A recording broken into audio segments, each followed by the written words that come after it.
নমস্কার, good evening. আমি ইলমাস সৈয়দ, আপনারা দেখছেন NK TV Bangla prime time ground report.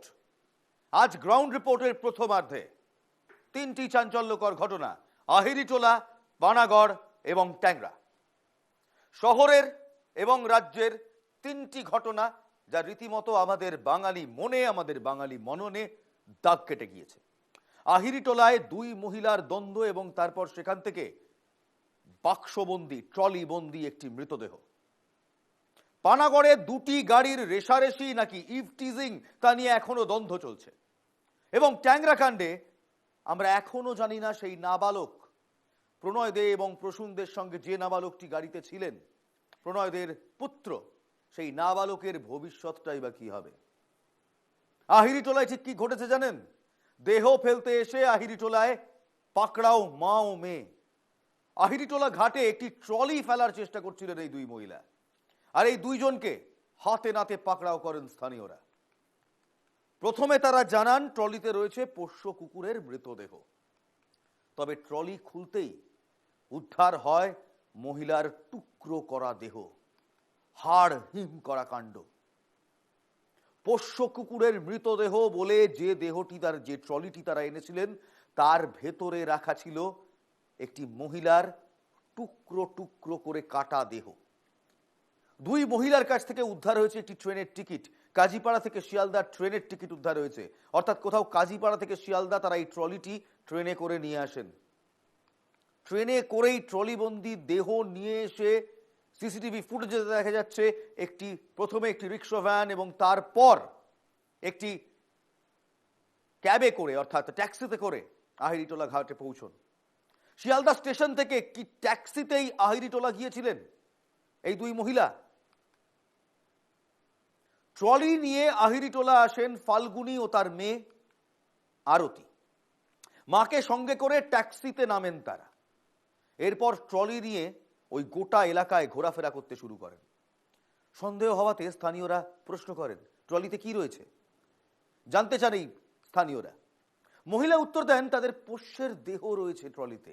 এদিকে আহিরিটোলা কাণ্ডে নটপোর্ট থানায় এবার এফআইআর দায়ের করা হলো, কারণ ট্রলি খুলতেই দেখা গেল একজন মহিলার কাটা দেহ সেই ট্রলিতে ঠাসা। খুন, তথ্য প্রমাণ লোপাটের ধারায় মামলা দায়ের করেছে নটপোর্ট থানা। ষড়যন্ত্রের ধারায় মামলা রুজু করা হয়েছে। সেই ছবি, সেই চাঞ্চল্যকর ছবি দেখতে পাচ্ছেন, ভ্যান রিক্সায় ট্রলিটি চাপিয়ে মা মেয়ে মুখ ঢেকে, রীতিমতো মুখে মাস্ক পরে ট্রলিটি নিয়ে আসছেন। মধ্যমগ্রামের বাড়ি থেকে দোলতলা মোড় ট্রলি ব্যাগ আনা হচ্ছে, মহিলার দেহ ভর্তি ট্রলি ব্যাগ একটি ভ্যানে করে নিয়ে আসছেন। তারপর ট্যাক্সি, সেই ট্যাক্সি নিয়ে আহিরিটোলা ঘাট, সেই ছবিও দেখাবো। ট্যাক্সি নিয়ে কিভাবে তারা পৌঁছলেন আহিরিটোলা ঘাটে। আর এই আহিরিটোলা ঘাটে গিয়ে সেই ট্যাক্সি, এই ট্যাক্সি নিয়ে আহিরিটোলা ঘাটে পৌঁছন মা ও মেয়ে। আহিরিটোলা ঘাটে পৌঁছানোর পর তাদের দেখে আমজনতার সন্দেহ হয়। ব্যাগ নিয়ে ঘোরাঘুরি করছেন, বড় ব্যাগ। তারপরেই আমজনতা তাদের চেপে ধরেন, জানতে চান এই ট্রলির ভেতর কি রয়েছে। তারা বলেন এই ট্রলির ভেতর তাদের পোষ্যের দেহ রয়েছে। আদতে একেবারে নয়। স্থানীয়রা যখন আরো চাপ দেয়, পুলিশকে ডাকা হয়, পুলিশকে ডেকে যখন সেই ট্রলি খোলা হয়, দেখা যায় তার ভেতর একজন মহিলার মৃতদেহ রয়েছে। এরপরেই ষড়যন্ত্রের ধারায় খুনের মামলা, তথ্য প্রমাণ লোপাটের মামলা রুজু করে নটপোর্ট থানা। এরপর মামলা যাবে মধ্যমগ্রাম থানায়। ধৃতদের জেরা করে কিছু চাঞ্চল্যকর তথ্য উঠে এসছে। আহিরিটোলা কাণ্ডে যে মা ও মেয়ে গ্রেফতার হয়েছে, সেই ফাল্গুনী ঘোষ এবং আরতি, ট্রলিতে যার দেহ উদ্ধার হয়েছে তার নাম সুস্মিতা ঘোষ। সুস্মিতা ঘোষ সম্পর্কে ফাল্গুনীর পিসি। স্বামীর সঙ্গে অশান্তির জেরে মায়ের সঙ্গে থাকতেন ফাল্গুনী। মধ্যমগ্রামের বীরেশপল্লীতে তারা ফেব্রুয়ারি মাস থেকে থাকেন। মাঝে মধ্যেই তাদের বাড়িতে আসতেন সুমিতা ঘোষ। সুমিতা ঘোষ অসমের জোরহাটের বাসিন্দা। তাঁরও স্বামীর সঙ্গে অশান্তি চলছিল। গতকাল ফাল্গুনীর সঙ্গে অশান্তি হয় সুমিতার। তখনই সুমিতাকে ধাক্কা মারেন ফাল্গুনী। পড়ে গিয়ে অচৈতন্য হয়ে যান সুমিতা। জ্ঞান ফিরতে একটি থান ইট দিয়ে সুমিতাকে হত্যা করেন ফাল্গুনী। আর এখানেই ঘটনার নৃশংসতা নিয়ে প্রশ্ন উঠছে, মা ও মেয়ের নৃশংসতা। এই নৃশংসতার পেছনে অন্য কেউ আছে, নাকি এটা পুরোটাই একটি পারিবারিক বিবাদ, একটি ঝগড়া, তার আউটকাম? এই অ্যাঙ্গেলটাও কিন্তু পুলিশ খতিয়ে দেখছে। দেহ ফেলতে গিয়ে পাকড়াও হয়েছে আহিরিটোলা কাণ্ডে যে দুজন মহিলাকে ধরা হয়েছে, ফাল্গুনী এবং আরতি। এবং এখানেই জানা যাচ্ছে পিসি শাশুড়ি সুমিতার সঙ্গে কি কারণে বচসা হয়েছিল ফাল্গুনীর, বড় প্রশ্ন। এদের মধ্যে কি পুরনো কোনো আক্রোশ ছিল? আগে থেকেই কি এই নৃশংস খুনের ছক কষা হয়েছিল? মেয়েকে কি খুন করতে সাহায্য করেছিলেন আরতি? দুই মহিলা কি এই দেহ কিভাবে টুকরো করলেন, কি ব্যবহার করলেন? দেহ টুকরো করতে আরো কেউ কি তাদের সাহায্য করেছিল, অর্থাৎ কোনো তৃতীয় ব্যক্তি, থার্ড এলিমেন্ট কি রয়েছে? এই সমস্ত অ্যাঙ্গেল এখন পুলিশ খতিয়ে দেখছে। কিন্তু তার মধ্যে এই বাক্স রহস্য কিংবা এই আহিরিটোলার কাণ্ড আমাদের শহরে আরো কয়েকটি ঘটনাকে মনে করিয়ে দিচ্ছে। নতুন নয় এমন কাণ্ড, শহর কলকাতা এর আগেও দেখেছে বাক্সবন্দি দেহ। কবে কবে? 29 আগস্ট 2015 গঙ্গাবক্ষে সুটকেসে মহিলা ও শিশুর ক্ষত বিক্ষত দেহ উদ্ধার হয়েছিল। 7 ফেব্রুয়ারি 2012 কল্যাণী স্টেশনে লাগেজ ব্যাগে উদ্ধার পুরুষের দেহাংশ। 4 ফেব্রুয়ারি 2011 নিউ আলিপুর টিভির বাক্সে উদ্ধার প্রৌঢ়ার দেহাংশ। তারপর 7 জুন 2009 নারকেলডাঙ্গা ব্রিজ, সেখানে টিনের বাক্সে উদ্ধার মহিলার মৃতদেহ। 14 ডিসেম্বর 2008 উল্টোডাঙ্গা খালপাড়ে একটি শপিং ব্যাগে এক শিশুর ক্ষত বিক্ষত দেহ উদ্ধার হয়। 6 নভেম্বর 2003 বেলেঘাটা চাউলপট্টি একটি টেলিভিশন সেটের বাক্সে উদ্ধার হয়েছিল এক যুবকের দেহাংশ। আর 21 এপ্রিল 2002 হাওড়া চেন্নাই মেলের ভেতর, অর্থাৎ এই ট্রেনের ভেতর একটি বস্তা রাখা ছিল, সেই বস্তার ভেতর মহিলার দেহাংশ উদ্ধার হয়েছিল। আহিরিটোলা কাণ্ড কোথাও এই সমস্ত ঘটনাকে মনে করিয়ে দিচ্ছে, আবার এই সমস্ত ঘটনার কথা মনে করিয়ে দিচ্ছে। যদিও মধ্যমগ্রাম বীরেশপল্লীর বাসিন্দা এই মামে পাড়ায় কারো সঙ্গেই তালা মেলামেশা করতেন না, স্থানীয়রা বলছেন। মাঝে মধ্যেই তাদের বাড়িতে কয়েকজন যুবক যাতায়াত করতেন। অসামাজিক কাজকর্মের সন্দেহে তারা জানান কাউন্সিলরকেও, কাউন্সিলরও বাড়ির মালিকের সঙ্গে যোগাযোগ করেন, কিন্তু তারপরেও সেই যুবকদের আনাগোনা কিন্তু বন্ধ হয়নি। কারা এই যুবক যারা মাঝরাত্রে তাদের বাড়িতে আসতো? কয়েকদিন আগে থেকে যাতায়াত শুরু করেন এক মহিলা, সেই মহিলাকেই খুন করা হয়েছে বলে সন্দেহ স্থানীয়দের, অর্থাৎ সুমিতা ঘোষ, সেই মহিলা যিনি কয়েকদিন আগে থেকে এই মা ও মেয়ের বাড়িতে যেতেন সোদপুরে, মধ্যমগ্রামের সোদপুরে, তিনি খুন হয়েছেন এমনটা অনেকেরই সন্দেহ। সকাল 7টা থেকে 8টার মধ্যে উত্তরবন্দর থানায় খবর আসে, সেখান থেকে সুটকেসের মধ্যে দেহ পাওয়া যায়। এই নিয়ে কলকাতার কমিশনার অফ পুলিশ তিনি কি বলছেন, টেক হার্ড লুক।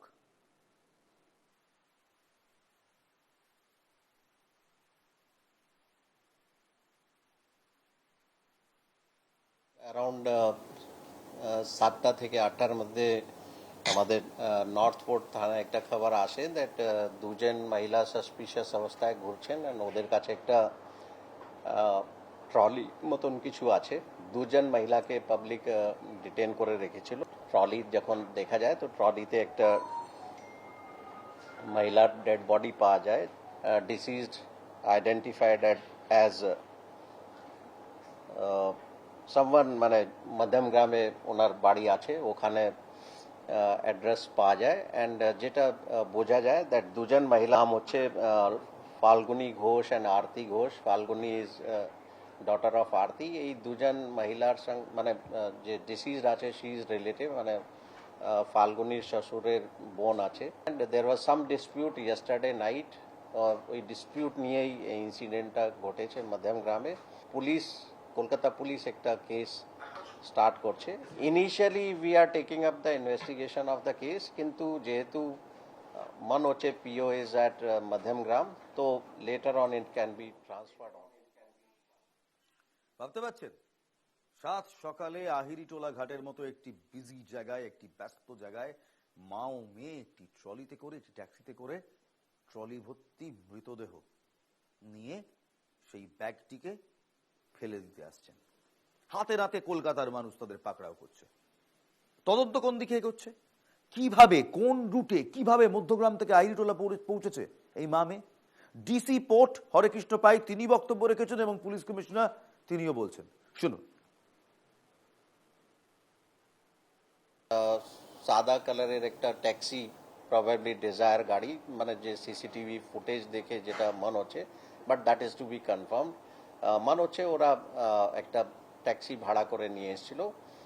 ওখানকার সিসিটিভি আমরা এখনো পর্যন্ত ডিটেলস পাইনি, কিন্তু আমাদের দিকে কিছু কিছু যে ফুটেজ আমরা দেখছি একটা ট্যাক্সি করে নিয়ে এসছে। রিকনস্ট্রাকশন করে আমরা দেখছি কিভাবে ওদের মুভমেন্ট হয়েছে, বারাসাত থেকে শুরু করে কোথায় কোথায় গিয়েছে, অন্য কোনো জায়গায় বডি ডিসপোজ করার চেষ্টা হয়েছে কিনা, সেইগুলো রিকনস্ট্রাকশনে দেখা হচ্ছে। আমাদের ক্লিয়ার নেই কি মানে কি কারণে ডিসপিউট হয়েছে। আমরা অলরেডি কেসটা স্টার্ট করে দিয়েছি, ইনভেস্টিগেশন শুরু হয়ে গেছে। তো we'll proceed with the investigation, including forensic part also. Later on, the case can always be transferred. অনেক জিনিসগুলো যে বলছে আমরা এখনো মানে 100% ওটা we can't take on face value, even including the time of crime. যারা বলছে এটাও আমরা মানে খুব বেশি ফেস ভ্যালু দিতে হবে কিনা এটা এখন আমরা মানে আফটার দ্য পিএম এগুলো সব ক্লিয়ার হয়ে যাবে। তো there are lot of points which are yet to be known clearly, that we will take it up when the every angle we are trying to verify. কেন মানে এখানে অনেকগুলো মানে ওদের মানে lot of questions remain. Maybe they were trying to, obviously they were trying to hide the crime. এখন পর্যন্ত নেই, but we are not ruling out. হ্যাঁ, কেস ये আছে, ওরা আরেস্টেড আছে। ওদের ব্যক্তিগত কি মানে গঙ্গা আছে, গঙ্গাতে ফেলার জন্য এসেছিল, কালকে আবার এসে ওরা প্রেয়ার করবে, এগুলো সব বলেছে। দে আর অল মানে এটা কি ঘুরানোর জন্য বলেছে কি বা সত্যি এটা আছে কিনা এটা একার এস্টাবলিশ করতে হবে, সেটা ওরা বলছে একটা। We are trying to that, আমি বলছি না এখনো ওগুলো, কেন মানে that is a part of investigation. Once we get actual weapon of offence, তারপর আমরাই আপনাকে জানিয়ে দেবো কি আছে। That is their statement, but we are not মতলব নট 100% শিওর। এটা সেরকম মানে এতদিন ধরে ওরা ওখানে ছিল, মানে ইটস অলমোস্ট 15 days। তো এই 15 days-এর মধ্যে কি কি হয়েছে এগুলো এস্টাবলিশ করার জন্য একটু টাইম লাগবে। হতে পারে, we are not ruling out that property related মানে কোনো নিয়ে হয়েছে কিনা। We have all suspicions in our mind also, as you have. Body তো ওর সাথেই যখন পেয়েছে, দে আর অ্যান্সারেবল, সেখানে কোনো ডাউটের জায়গা নেই। বাকি জিনিসগুলো সাথে যদি কেউ আছে কিনা, কি মোটিভ ছিল, we are investigating on that. ভাবতে পারছেন, পুলিশ বলছে এখনো তদন্ত করে দেখতে হবে যে কেন এমন ঘটনা ঘটলো, কেন মধ্যমগ্রাম থেকে আহিরিটোলা অবধি আসতে হলো, এবং তার থেকেও বড় এই নৃশংসতা কিভাবে, বা পরিবারের একজনকে এভাবে মেরে তার দেহ টিকুটি করে কেটে একটি ট্রলিতে বন্দি করে সেটা কলকাতার আহিরিটোলা ঘাটে এসে বিসর্জন দেওয়ার পরিকল্পনা। এই ক্রিমিনাল মাইন্ডসেট এই দুজনের তৈরি হলো কিভাবে? এর পেছনে কি তৃতীয় কোনো ব্যক্তির ইন্ধন আছে? এনারা কি নিজেরাই দেহটি কাটলেন নাকি অন্য কেউ হেল্প করেছিল? শুধু তাই নয়, এর পেছনে ঠিক কি কি রয়েছে, অর্থাৎ প্রপার্টি ডিসপিউট নাকি এমনি রাগের মাথায় করা, সব নিয়ে একটা বড় সড়ো প্রশ্নের সম্মুখীন হয়েছি আমরা। আর তার থেকেও বড় প্রশ্ন হচ্ছে শহর কলকাতা কিংবা আমাদের রাজ্য বাংলা, পশ্চিমবঙ্গ, সেই পশ্চিমবঙ্গে এমন ঘটনা 2015 সালে শেষ শুনেছিলাম। একটি ব্যাংকের ম্যানেজার, তিনি দুর্গাপুর শাখায় কাজ করতেন, তিনি দুর্গাপুর থেকে কলকাতায় এসে একটি ফেরিঘাটে দুটি সুটকেস নিয়ে উঠেছিলেন। সেই সুটকেসের ভেতর তার স্ত্রী এবং মেয়ের কাটা দেহ ছিল। 2015-র পর 11 বছর পর, প্রায় 10 বছর পর, আজ 2025, আবার শিউরে উঠলাম আমরা। ঠিক কোন রুট দিয়ে এসেছিলেন, কি পরিকল্পনা ছিল, ডিসি পোর্ট জানাচ্ছেন, শুনুন। বাই রোডই এসেছে, ওটা মোটামুটি আমরা এস্টাবলিশও করতে পেরেছি কোন গাড়িগুলো ইউজ করানো হচ্ছে। We are yet to verify all those facts, but we will do it. ও যে গাড়ি, যেহেতু আমার বারাসাত থেকেও যে জানতে পেরেছে, একটা ভ্যান নিয়ে ওরা বের করে নিয়ে এসেছিল বাড়ি থেকে। কাছে একটা মোড় আছে, নামটা বলে দিচ্ছি, দোলতলা মোড় পর্যন্ত কোনো ভ্যান করে নিয়ে, দোলতলা মোড়ে কোনো ভ্যান করে নিয়ে এসেছিল। তারপর ওখান থেকে একটা ট্যাক্সি নিয়ে এসেছিল। এটা ওরা they have accepted it and we have almost identified both the vehicles. তো will be getting more evidences. ওরা বলছে কি এটা ট্রেনের টিকিট ছিল, এ ছিল, মানে অনেক কথাবার্তাগুলো ওরা বলছে, but how is it related to this crime এখন পর্যন্ত সেটা এস্টাবলিশ হয়নি। ট্রেনের টিকিট আছে, ট্রেনের টিকিট পাওয়াও যাচ্ছে, but that how that is related to this particular crime we don't know. ভাবুন কাণ্ড, কি নৃশংসতার সঙ্গে এই মহিলাকে খুন করা হয়েছে এবং খুনের পর দেহ লোপাটের জন্য কি নৃশংস পরিকল্পনা। মধ্যমগ্রাম থেকে নিয়ে আসা হলো সুদূর কলকাতার আহিরিটোলা ঘাটে। সেই আহিরিটোলা ঘাটে দেহ বিসর্জন দেওয়ার জন্য কি তোড়জোড়। এত বুকের পাটা হয় কোথা থেকে? কারা ছিল জড়িত? কারা হেল্প করলেন এই দুই মহিলাকে দেহকে টুকরো টুকরো করতে? একাধিক প্রশ্ন রয়েছে। যেমন প্রশ্ন রয়েছে পানাগড় কাণ্ডেও, কারণ পানাগড় কাণ্ডের তদন্ত এখন সিআইডির হাতে। দুর্গাপুরের কাঁকসা থানায় আজ সিআইডি টিম পৌঁছয়। গাড়ি উল্টে তরুণীর মৃত্যুর তদন্ত, সেই তদন্ত এখন একেবারে সিআইডির হাতে। আধিকারিকরা তারা আজকে গোটা ব্যাপারটা ঘুরে দেখেছেন। যুবকদের সাদা রঙের গাড়ি সেটাও ঘুরে দেখেছেন। তরুণী যে গাড়িতে ছিলেন তারও পরীক্ষা করা হচ্ছে, সেই গাড়ির ছবি তোলা হয়েছে। কিন্তু একটি সিসিটিভি ফুটেজ সামনে এসছে এবং সেই সিসিটিভি ফুটেজটা অত্যন্ত চাঞ্চল্যকর। প্রথমে বলা হয়েছিল যে অভিযোগ তরুণীর সঙ্গে যারা ছিলেন গাড়িতে তারা করেছিলেন গতকাল, যে ইভ টিজিং করা হয়েছিল, তরুণীকে ইভ টিজিং করা হয়েছিল। কিন্তু এখন এই যে সাদা গাড়ি বাবলু যাদবের সাদা গাড়ির পেছনে ধাওয়া করছে তরুণীর গাড়ি, এমনটাই দেখা যাচ্ছে পুলিশ যে সিসিটিভি ফুটেজ দিয়েছে সেই সিসিটিভি ফুটেজে। গতকালই দুর্গাপুর কমিশনারেটের কমিশনার তিনি বলেছিলেন ইভ টিজিং এর কোনো ঘটনা ঘটেনি, উল্টে এই সাদা গাড়ির পেছনে ধাওয়া করেছে মৃতার গাড়ি। আজ রীতিমতো সিসিটিভি ফুটেজ রিলিজ করে পুলিশ সেই তথ্যে শিলমোহর লাগালো। দেখুন ফুটেজটাও দেখাচ্ছি। প্রথমে যাচ্ছে সাদা রঙের গাড়ি, যেটা বাবলু যাদবের গাড়ি, যেটা আততায়ীদের গাড়ি বলে এতদিন আমরা জানতাম। তার ঠিক পেছনে, এটা বাবলু যাদবের গাড়ি, তার ঠিক পেছনে ধাওয়া করছে যে গাড়িটা, সেটা তরুণীর গাড়ি, সুতন্দ্রার গাড়ি। এরপর দু তিনটি প্রশ্ন উঠে আসছে।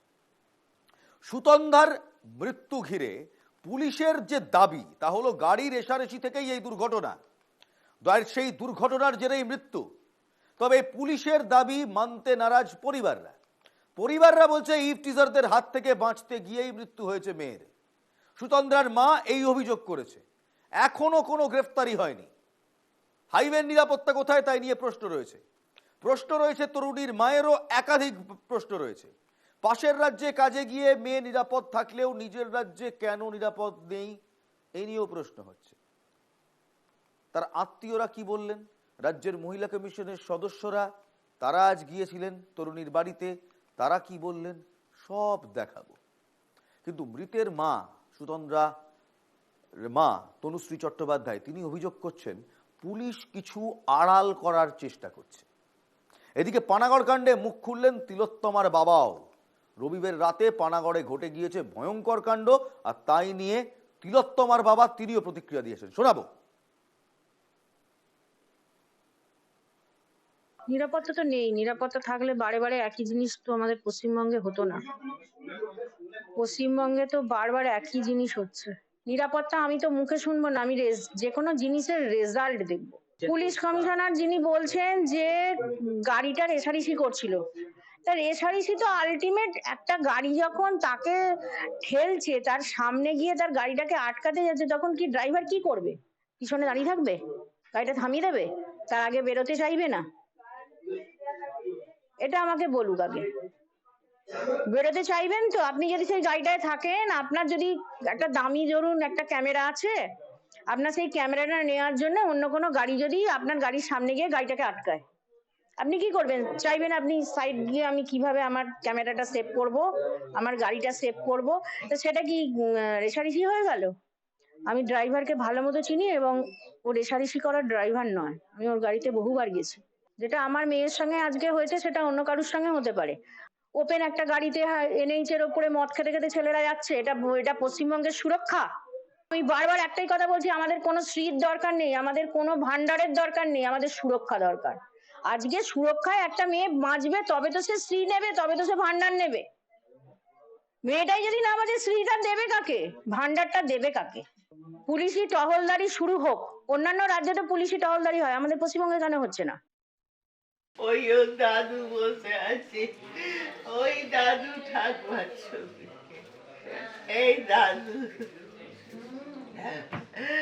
দাদু ক্যান্সারে মারা গেছে 8 মাস আগে।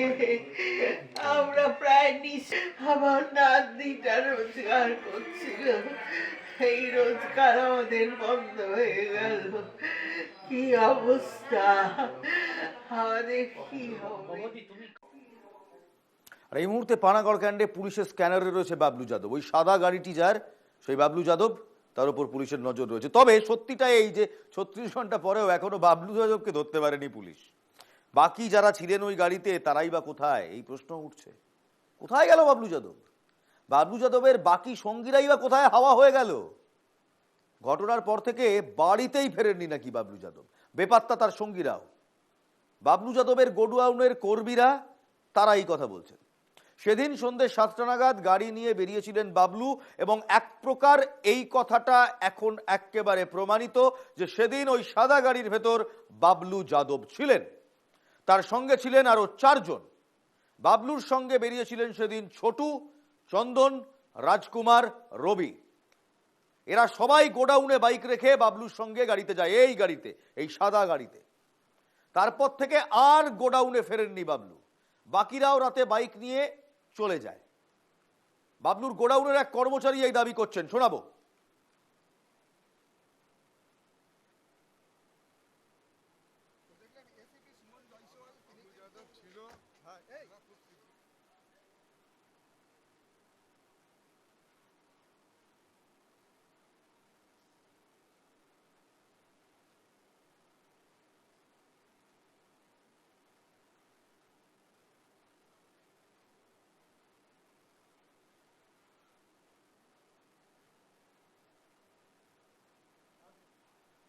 कौन कौन था उसका साथ? छोटू था, रवि था, वो छोटू था, चंदन थे, राजकुमार, गोपी। कौन सा गाड़ी से निकला था? अरे नाम तो हम गाड़ी में नहीं सादा जानते। कलर का? सादा कलर गाड़ी का। उसका बाद से घर आए हैं अभी? नहीं आया। और वो जो उसका साथ जो गए थे वो सब क्या बाइक यहीं पे थे? बाइक इसमें खड़ी करी थे, आए थे, बस भाग गए थे। फिर रात में बाइक लेके चला हाँ, गया? चला गया। क्या काम करता है वो लोग उसका बस साथ? ये लेबर वाला काम करता है।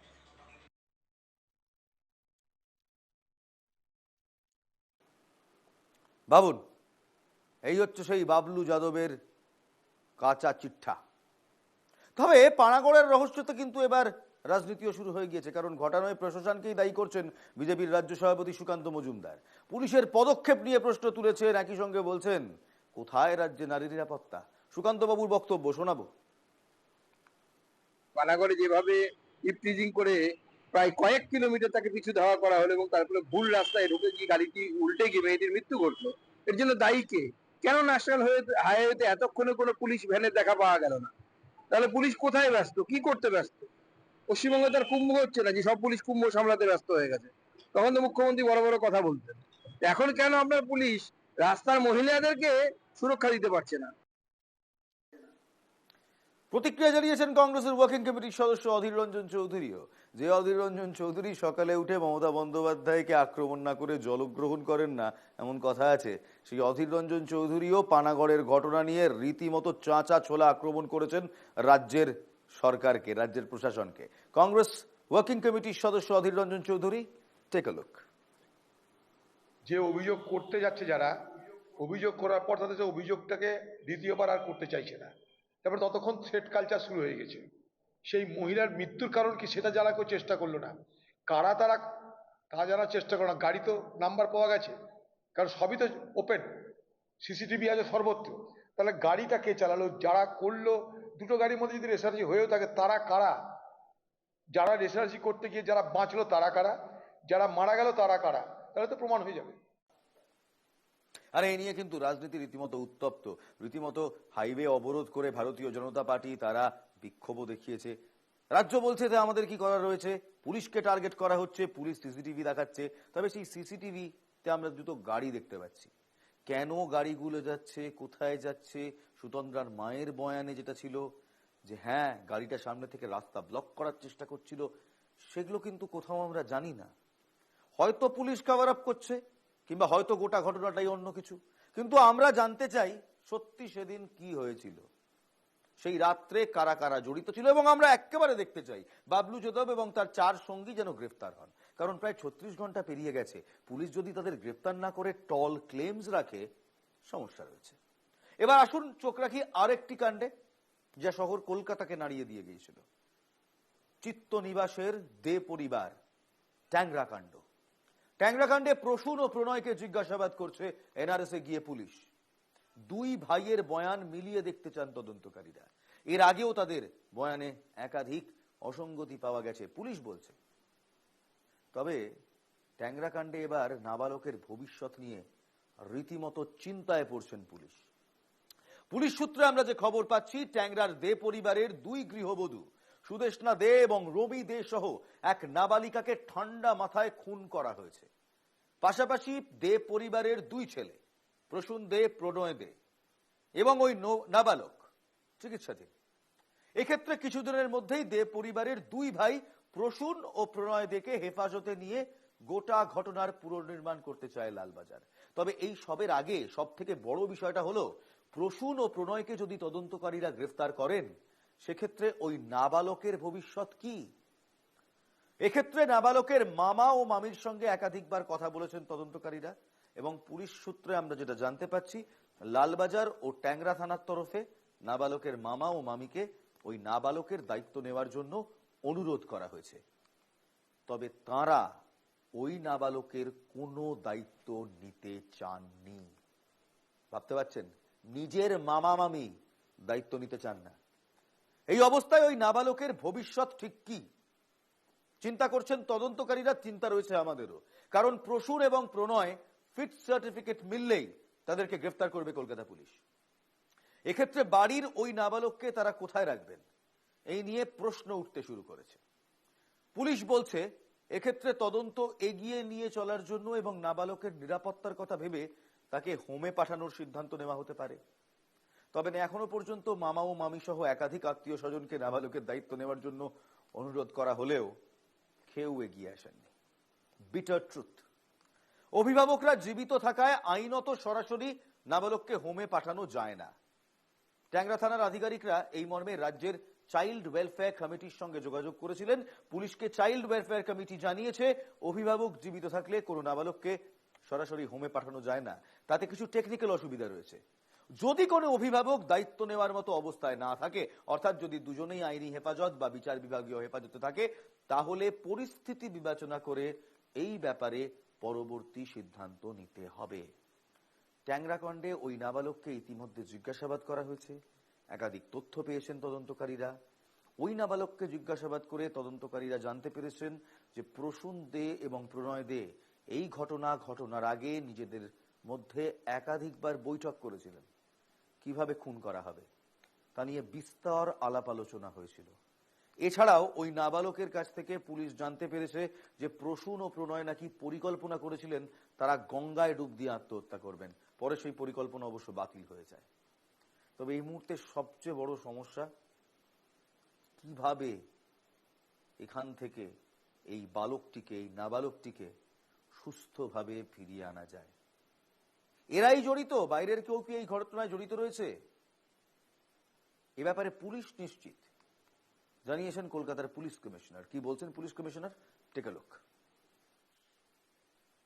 Version requires further verification. ওরা বলেছে নিশ্চয়ই কিভাবে পুরো ঘটনা হয়েছে। কিছু আমাদের এক্সপার্ট ওপিনিয়ন লাগবে। এরা ইনভলভ আছে, এরাই এই ঘটনা করেছে, অন্য কোনো লোক করেনি। উই আর প্রিটি শিওর কি এই যে 2 জন ভাই আছে, they have done this and there is some motive, নিশ্চয়ই কোনো মোটিভ আছে, which may be related to their business. এইগুলো এখন অবধি যা আমরা জানতে পেরেছি।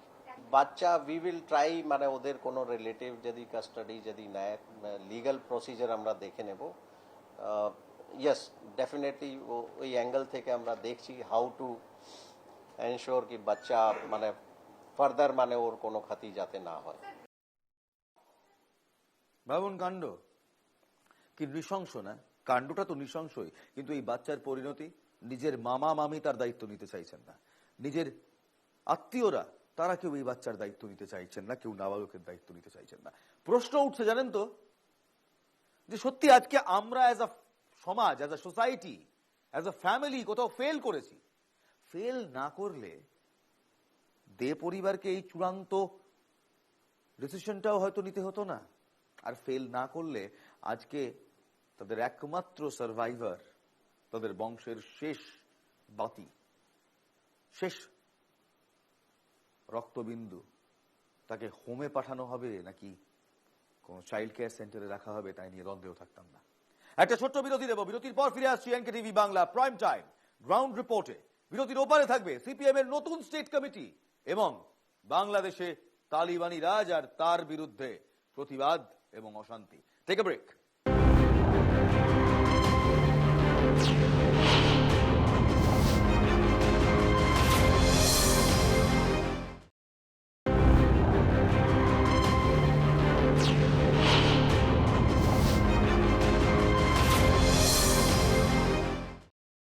ফিরে এলাম বিরতির পর। আপনারা দেখছেন গ্রাউন্ড রিপোর্ট এবং এই গ্রাউন্ড রিপোর্টে এই মুহূর্তে প্রথমেই চোখ রাখবো বাংলাদেশের দিকে।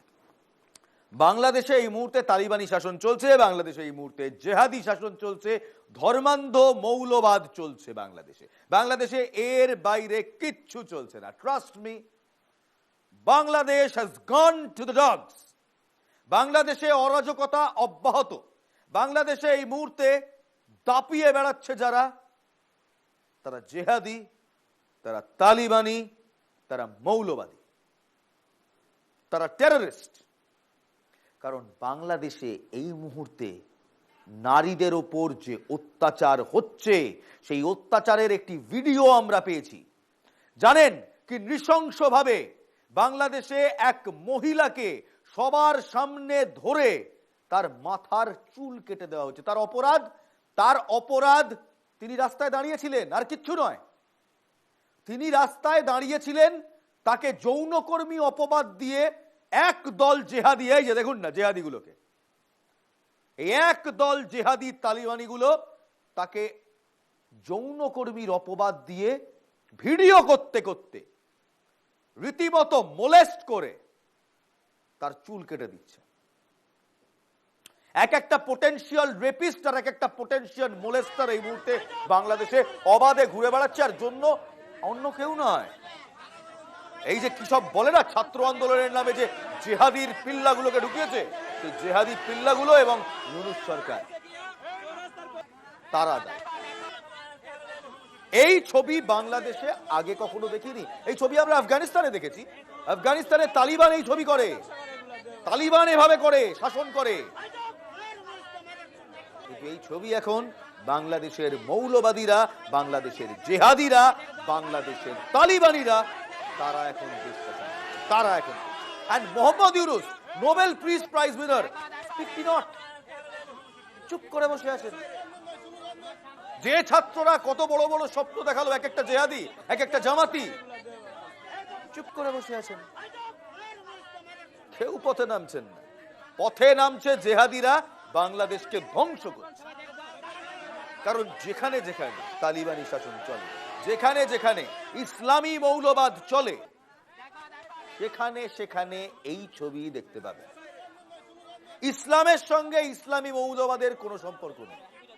ইসলাম আর 5টা ধর্মের মতো শান্তিপ্রিয় একটি ধর্ম, আর ইসলামী মৌলবাদ সেটা জন্ম নিয়েছে এই আইসিস, এই আল কায়দা, এই টেররিস্টদের আঁতুর ঘরে। যারা এই কাণ্ড ঘটাচ্ছেন তারা কেউ ধর্ম ভীরু নন, তারা কেউ ধর্ম মানেরও না। এই কাণ্ড ধর্মের একেবারে বিপরীতে গিয়ে, এই কাণ্ড হচ্ছে তালিবানি কায়দায় মহিলাদের দাবিয়ে রাখার জন্য।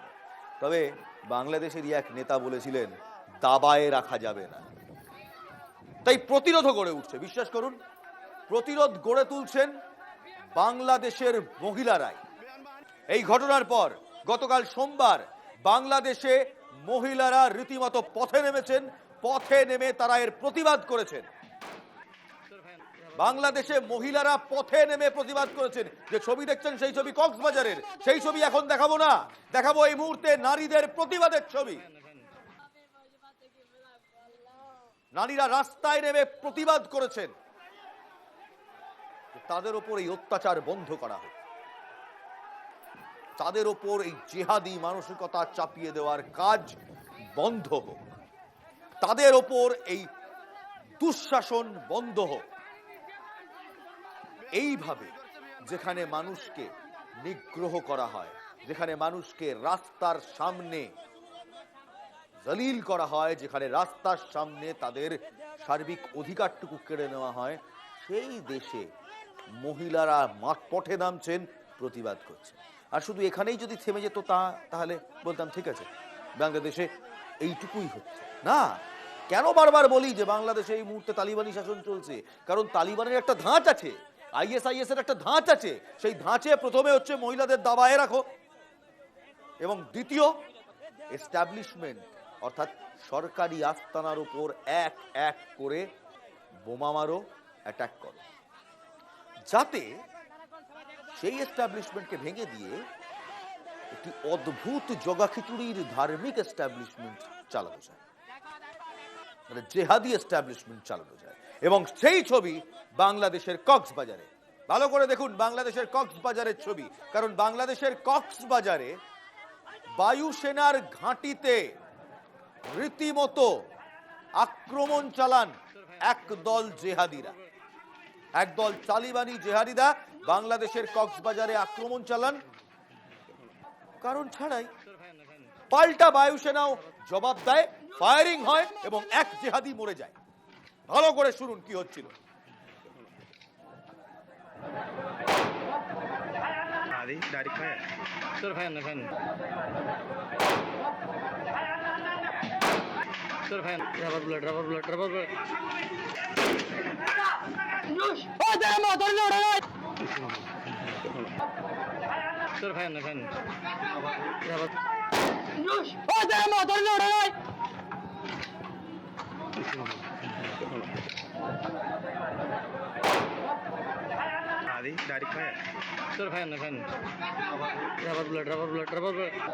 বাংলাদেশ যেখানে সেনা ছাউনিতে রীতিমতো জেহাদিরা ঢুকে পড়ছে, আক্রমণ করছে এবং বাধ্য হয়ে সেনাকেও প্রত্যুত্তর দিতে হচ্ছে। তারপর আজ জেনারেল ওয়াকারুজ্জামান, সেনাপ্রধান বাংলাদেশের, তিনি জাতির উদ্দেশ্যে ভাষণ দিয়েছেন এবং কড়া সতর্কবার্তা দিয়েছেন। কড়া সতর্কবার্তা দিয়ে বলেছেন, এক্ষুনি এসব বন্ধ করো, না হলে সেনাকে আইন নিজের হাতে নিতে হবে, মার্শাল ল স্থাপন করতে হবে। এক প্রকার বলেই দিয়েছেন যে ইউনূসের এই অন্তর্বর্তী সরকার এটা একটা পাপেট সরকার, এ কিচ্ছু করতে পারে না। আম জনতা যদি এই বিচ্ছিন্নতাবাদী, এই উগ্র অগ্রাসীন মনোভাব ত্যাগ না করে, অর্থাৎ ত্যাগ না করে, তাহলে বাংলাদেশের সেনাকে পথে নামতে হবে, আর সেনা পথে নামলে no one will be spared. General Wakeruzzaman কি বলছেন শোনাবো। বলবেন যে আমি সতর্ক করিনি, আমি আপনাদের সতর্ক করে দিচ্ছি। আপনারা যদি নিজেদের মধ্যে ভেদাভেদ ভুলে একসাথে কাজ না করতে পারেন, নিজেরা যদি কাদা ছোড়াছুড়ি করেন, মারামারি কাটাকাটি করেন, এই দেশ এবং জাতির স্বাধীনতা সার্বভৌমত্ব বিপন্ন হবে। আমি আজকে বলে দিলাম, নাইলে আপনারা বলবেন যে আমি আপনাদের সতর্ক করিনি। আমি সতর্ক করে দিচ্ছি আপনাদের। আমার অন্য কোনো আকাঙ্ক্ষা নাই, আমার একটাই আকাঙ্ক্ষা, দেশ এবং জাতিটাকে একটা সুন্দর জায়গায় রেখে ছুটি করা। I had enough. Was last 7-8 months I had enough. আমি চাই দেশ এবং জাতিকে একটা সুন্দর জায়গায় রেখে আমরা সেনানিবাসে ফেরত আসবো। আরেকটা জরুরি বিষয় যেটা আমি ভাবলাম যে আপনাদের সাথে আমি শেয়ার করি, দেশের এই আইন শৃঙ্খলা পরিস্থিতি খারাপের পিছনে কিছু কারণ আছে। প্রথম কারণটা হচ্ছে যে আমরা নিজেরা হানাহানির মধ্যে ব্যস্ত, একজন আরেকজনের বিরুদ্ধে বিষোদ্গারে ব্যস্ত। এটা একটা চমৎকার সুযোগ অপরাধীদের জন্য। যেহেতু আমরা একটা অরাজক পরিস্থিতির মধ্যে বিরাজ করছি, তারা খুব ভালোভাবেই জানে যে এই সময় যদি এই সমস্ত অপরাধ করা যায় তাহলে এখান থেকে পরিত্রাণ পাওয়া সম্ভব। সেই কারণে এই অপরাধগুলো হচ্ছে। আমরা যদি সংগঠিত থাকি, একত্রিত থাকি, তাহলে অবশ্যই এটা সম্মিলিতভাবে মোকাবেলা করা সম্ভব হবে। সেনাপ্রধান কোথাও খুব সহজভাবে এবং খুব সতর্কভাবে বলে দিলেন যে বাংলাদেশে এই মুহূর্তে যেটা চলছে সেটা অরাজকতা, এবং এই অরাজকতা যদি চলে তাহলে বাংলাদেশের সেনাপ্রধানকে তাদেরকে মাঠে নামতে হবে, অর্থাৎ মিলিটারি কু। এই পুতুল সরকার, ইউনূসের বোবা সরকার, এই সরকারকে সরিয়ে দিয়ে ওয়াকারুজ্জামান নিজে মার্শাল ল এস্টাবলিশ করবেন, যে মার্শাল ল এর আগে একাধিকবার বাংলাদেশে হয়েছে, পাকিস্তানেও হয় মাঝে মাঝে। এবং আরো একটি কথা বললেন যেটা অত্যন্ত গুরুত্বপূর্ণ, যে এই মুহূর্তে অপরাধীরা তারা কাতারে কাতারে রাস্তায় ঘুরে বেড়াচ্ছে। কে ছাড়লো অপরাধীদের? Mohammad Yunus, the piece prize winner, শান্তি পুরস্কার পেয়েছেন। ছিনিয়ে নেওয়া উচিত এক্ষুনি, নোবেল কমিটির উচিত বাতিল করা। যদি আং সান সুকির পিস প্রাইজ বাতিল হয় তাহলে মোহাম্মদ ইউনূসের কেন নয়? কারণ উনিও এই মুহূর্তে একেবারে এ গ্রেড টপ লেভেলের সন্ত্রাসী জেহাদি হয়েছেন, আর কিছু না। আমেরিকার দালাল, আমেরিকার পাপেট, যিনি একটি স্ট্যাবলিশ সরকারকে ফেলে নৈরাজ্য সৃষ্টি করলেন বাংলাদেশে। শুধু তাই নয়, ভারত বিদ্বেষে সুর চড়ালেন। এটা ভুলে গেলেন, ভারত বাবা জন্ম দিয়েছিল বাংলাদেশকে। ভারত না থাকলে আজ বাংলাদেশ থাকতো না।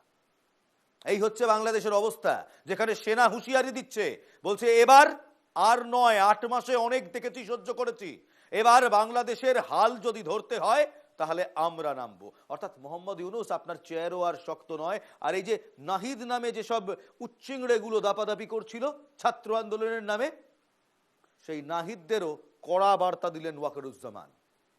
No more politics, no more jihadism. Army নামলে সরাসরি কু এবং তারপর মার্শাল ল। বাংলাদেশ বিপন্ন। বাংলাদেশে এই মুহূর্তে তালিবানি শাসন চলছে, আর কিচ্ছু চলছে না। আমরা ভারতবাসীরা আমরাও সহ্য করেছি, অনেকটা মুখ বুঝে তাদের সমস্ত ইনসাল্ট, তাদের সমস্ত স্লার সহ্য করেছি এবং বলেছি পাগলের প্রলাপ বকছে। তবে এটাও জেনে রাখুন বাংলাদেশ, যে আপনারা আপনাদের এই জেহাদি তালিবানি মনোভাব না ছাড়তে পারেন এবং যদি ভারতের দিকে আবার হাত বাড়াবার চেষ্টা করেন, সেই হাত ভারতীয় সেনা এবং ভারতীয় সরকার ভেঙে গুঁড়িয়ে দেবে। ৭১-এর ইতিহাস যেমন আমরা সৃষ্টি করতে পারি, 2025-26-এ এসে আপনাদের জেহাদি ইতিহাস মিলিয়েও দিতে পারি। Enough with Bangladesh, coming back to West Bengal. পশ্চিমবঙ্গে এই মুহূর্তে প্রাসঙ্গিক হওয়ার জন্য একটি দল উঠে পড়ে লেগেছে। প্রাসঙ্গিক শব্দটা ব্যবহার করলাম কারণ রাজ্যের সরকার পক্ষ এবং রাজ্যের প্রধান বিরোধী পক্ষ তাদের অপ্রাসঙ্গিক বলেছে একাধিকবার। যদিও আরএসএস কোথাও তাদের আইডিওলজিকেই পশ্চিমবঙ্গের সবচেয়ে বড় শত্রু হিসেবে মনে করে। আমি কথা বলছি বামেদের, আমি কথা বলছি সিপিআইএম বা কমিউনিস্ট পার্টি অফ ইন্ডিয়া মার্কসিস্টের। কমিউনিজম আরএসএস এর সবচেয়ে বড় শত্রু, কমিউনিস্টরা আরএসএস এর সবচেয়ে বড় শত্রু। তাই বারবার বিজেপির মুখে, বারবার মমতা বন্দ্যোপাধ্যায়ের মুখে, যে মমতা বন্দ্যোপাধ্যায়কে আরএসএস বাংলার দুর্গা বলেছিল সেই মমতা বন্দ্যোপাধ্যায়ের মুখে আমরা সিপিএম কে অপ্রাসঙ্গিক হতে শুনেছি। তবে সিপিএম এর রাজ্য সম্মেলনে এবার নতুন রাজ্য কমিটি ঘোষণা করা হয়েছে। সর্বসম্মতিক্রমে ফের আরেকবার রাজ্য সম্পাদক হয়েছেন মোহাম্মদ সেলিম। 80 জনের রাজ্য কমিটিতে 14 জন মহিলা রয়েছেন, কমিটিতে 11 জন নতুন মুখ রয়েছে। কলকাতা থেকে এই কমিটিতে এসছেন ইন্দ্রজিৎ ঘোষ। এবারও রাজ্য কমিটিতে জায়গা পাননি কলতান দাশগুপ্ত। রাজ্য কমিটি থেকে বাদ পড়েছেন সুশান্ত ঘোষ। সুশান্তর জায়গায় রাজ্য কমিটিতে এসেছেন বিজয় পাল। বয়সজনিত কারণে বাদ পড়েছেন অশোক ভট্টাচার্য এবং জীবেশ সরকারও। সূর্যকান্ত মিশ্র, বিকাশ রঞ্জন ভট্টাচার্য বয়সজনিত কারণে বাদ পড়েছেন। অমিয় পাত্রকেও বাদ দেওয়া হয়েছে কমিটি থেকে। কমিটিতে জায়গা হয়নি ছাত্র যুব সংগঠনের একটি নেতারও। মোদি এবং মমতা এক, বলছেন সিপিএম এর রাজ্য সম্পাদক মোহাম্মদ সেলিম। কোথাও সেই আরএসএস লাইনে মিলিয়ে দিলেন মোদি এবং মমতাকে। মোহাম্মদ সেলিম কি বলছেন, টেক আ লুক। উন্নয়নের জোয়ার হচ্ছে, বিজেপি বলছে বিকাশ, মোদি বলছে বিকাশ আর মমতা বলছে উন্নয়ন। আমরা বলেছিলাম যে এরা আলাদা আলাদা সাইনবোর্ড লাগিয়ে একই ব্যবসা করছে। আজকে আজিকর কাণ্ড দেখিয়ে দিচ্ছে না? কলকাতা পুলিশ আর সিবিআই, বিজেপি আর তৃণমূল, মোদি আর মমতা, কোথায় তফাৎ? কি নিয়ে তফাৎ? ভাবুন, আমরা বারবার প্রশ্ন করি যে সমস্যাটা কোথায়, সিপিএম কি করছে। এই প্রশ্ন সবচেয়ে বেশি করে শাসক দল, সবচেয়ে বেশি করে ভারতীয় জনতা পার্টি। যে সিপিএম এর অস্তিত্ব কোথায়, সিপিএম এখন কোথায়, কি করছে? আজ তার উত্তর দিলেন মোহাম্মদ সলিম, বললেন মানুষকে একত্রিত করার কাজে যুক্ত রয়েছে সিপিআইএম। দেখুন, গত 3 বছর আমরা আমাদের পার্টিকে সংহত করার চেষ্টা করেছি, কারণ এই বাংলাকে বাঁচাতে হলে, এই বাংলার মানুষকে বাঁচাতে হলে মানুষের মধ্যে জাত পাত ধর্ম বর্ণ ভাষা মন্দির মসজিদ পোশাক খাদ্য নির্বিশেষে তাকে এক কাট্টা করতে হবে। কে করবে? বিজেপি আর তৃণমূল এই মানুষকে ভাগ করছে। আমরা গত নির্বাচনগুলোতে দেখেছি, সিএনআরসি নিয়ে 21 বিধানসভা নির্বাচনে বেলডাঙ্গার দাঙ্গা নিয়ে ওই ভাগীরথী নদীতে এককালে তৃণমূল, তারপরে বিজেপি, আবার তৃণমূল হওয়া এমএলএ বলছে হিন্দু লাশ ফেলে দেবো, আর মোদি বলছেন দেখো হিন্দু রাষ্ট্র মে হিন্দু লাশ হয়ে যায়গা। আমাদেরকে এর বিরুদ্ধে রুখে দাঁড়াতে হবে। সিপিআইএম এর রাজ্য সম্মেলনে আমরা সিদ্ধান্ত নিয়েছি, বুদ্ধদেব ভট্টাচার্য বলেছিলেন দাঙ্গা করতে আসলে মাথা গুড়িয়ে দেওয়া হবে। আজকে দাঁড়িয়ে আমাদের এই শপথ নিতে হবে, এই বাংলার এখানে দাঁড়িয়ে ধর্ষক হোক, খুনি হোক, দুর্নীতিবাজ হোক আর দাঙ্গাবাজ হোক, তাদের স্থান থাকবে না। দুর্নীতি নিয়ে সরব হয়েছেন যুবনেত্রী মীনাক্ষী মুখোপাধ্যায়। এই সেই মীনাক্ষী মুখোপাধ্যায় যে মীনাক্ষী মুখোপাধ্যায় রীতিমতো মমতা বন্দ্যোপাধ্যায় বিপরীতে দাঁড়িয়েছিলেন, খুব একটা জিততে পারেননি। তারপর সেই মীনাক্ষী মুখোপাধ্যায় এখানে একটা যাত্রাও করেছিলেন, অর্থাৎ একটি ওয়াক, প্রোটেস্ট মার্চ, বেশ সাড়া পড়েছিল। সেই মীনাক্ষী মুখোপাধ্যায়, যাকে অনেকেই বলেছিলেন সিপিএম এর পরবর্তী মুখ, সেই মীনাক্ষী মুখোপাধ্যায় আজ দুর্নীতি নিয়ে সরব হয়েছেন।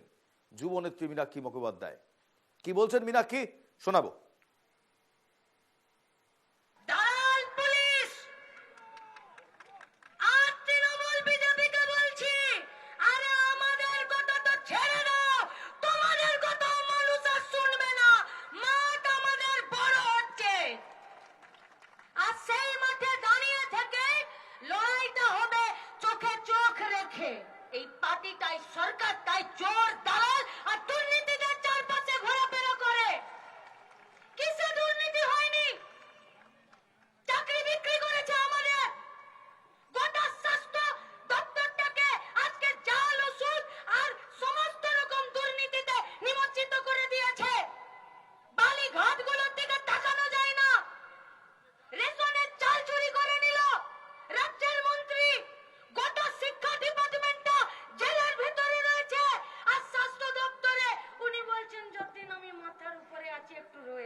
কোথাও আজ সুর বেঁধে দিয়েছিলেন মোহাম্মদ সেলিম, বলেছিলেন তৃণমূল কংগ্রেস এবং ভারতীয় জনতা পার্টি এক।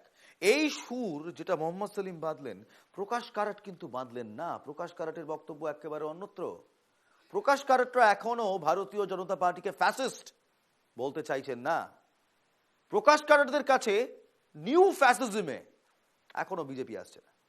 তবে আরএসএস এর কাছে এই প্রকাশ কারাটরা, এই মোহাম্মদ সেলিমরা, এই বৃন্দা কারাটরা কিংবা যে কোনো প্রগতিশীল মানুষ যারা কমিউনিজমে বিশ্বাস করে, তারা থ্রেট, তারা দেশের শত্রু। আসলে তারা দেশের শত্রু নয়, তারা আরএসএস আইডিওলজির শত্রু, তারা একটি গোষ্ঠীর শত্রু। এবং আরএসএস এর যে ওভার প্যাট্রিয়টিজম, যে তারাই একমাত্র দেশভক্ত এবং বাকি সবাই দেশভক্ত নন, সেটারও কিছু সমস্যা রয়েছে। একটা আইডিওলজির ফলোয়ার্স থাকবে, যেমন কমিউনিজম একটি আইডিওলজি, যেমন আরএসএস এর একটি আইডিওলজি রয়েছে, যেমন বিজেপি একটি আইডিওলজিকে সামনে রেখে এগোয়, এবং যেমন আমরা বিশ্বাস করি তৃণমূলের আইডিওলজি রয়েছে। কি আইডিওলজি আমরা জানি না, আমরা বিশ্বাস করি তাদের একটি আইডিওলজি রয়েছে। কি এখনো জানতে পারলাম না, তবে একটা আইডিওলজি সামনে দিয়ে এগোন। সিপিএম বলে তৃণমূলের আইডিওলজি চুরি করা, তৃণমূল বলে সিপিএম এর আইডিওলজি মানুষ মারা। বিজেপি বলে এদের দুজনের আইডিওলজি মানুষকে ঠকানো, একমাত্র তাদের আইডিওলজি দেশপ্রেম। আমরা জনতারা বলি সেটা আমাদের ঠিক করতে দিন। কার আইডিওলজি আম জনতা নেবে, কার আইডিওলজি আম জনতা নেবে না, সেটা একেবারে আমার আপনার আম জনতার ব্যাপার। কোন নেতা যেমন আপনাকে দেশপ্রেমের সার্টিফিকেট দিতে পারে না, সে যত বড়ই নেতা হোক। কোন নেতা যেমন আপনাকে আপনি দেশপ্রেমী কি দেশপ্রেমী নন সেই সার্টিফিকেট দিতে পারে না, তেমন কোন নেতা আপনি কোন আইডিওলজিতে বিশ্বাস করবেন সেই সার্টিফিকেটও দিতে পারে না। সিপিএম ভুল করেছিল, সিপিএম ৩৫ বছর রাজত্ব করার পর গদি হারিয়েছে। মমতা বন্দ্যোপাধ্যায় তিনি এখন গিয়ে বলেন আমরা টাটাকে তাড়াইনি, কিন্তু আমরা সবাই জানি টাটাকে কে তাড়িয়েছে। দেউচা পাচামি হচ্ছে, আমরা চোখ রেখেছি দেউচার দিকে। দেউচা মমতা বন্দ্যোপাধ্যায়ের সিঙ্গুর হবে কি হবে না সেই দিকে চোখ আছে। কিন্তু যখন কোনো দল, কোনো জাতি, কোনো ধর্ম, কোনো ব্যক্তি কিংবা কোনো ব্যক্তি সমষ্টিকে আক্রমণ করে নিজেদের ভোট পাওয়ার জন্য, তাদেরকে আপনি কি বলবো? যারা মানুষ খুন করে রাজনীতির নামে, যে দলই হোক না কেন, তাদেরকে আপনি কি বলবেন? যে দল নিজের স্বার্থে আপনার ভাড়ারে চুরি করে, আপনার চাকরিটা বেচে দেয়, আপনার করের টাকায় উন্নয়ন না করে অন্যত্র বিদেশ যাত্রায় অন্যত্র খরচা করেন, তাদের আপনি কি বলবেন? আমি ইলমাস সৈয়দ, আপনারা দেখছেন NK TV Bangla prime time ground report. যাওয়ার আগে একটাই কথা বলবো, যে কথা আমার এক খুব প্রিয় চিত্র পরিচালক বলতেন, ভাবুন ভাবুন, ভাবা প্র্যাকটিস করুন। 2026-এর আগে ভালো করে ভাবুন কাদের আনবেন। যারা আপনাদের সার্টিফিকেট দেবে দেশপ্রেমের, যারা আপনাদের সার্টিফিকেট দেবে দুর্নীতির, নাকি তাদের যাদের মধ্যে এখনো কিছুটা হলেও মনুষ্যত্ব বাকি রয়েছে, যারা ধর্মের নামে না লড়িয়ে মানুষকে স্লোগানে এক করার চেষ্টা করে? জয় হিন্দ।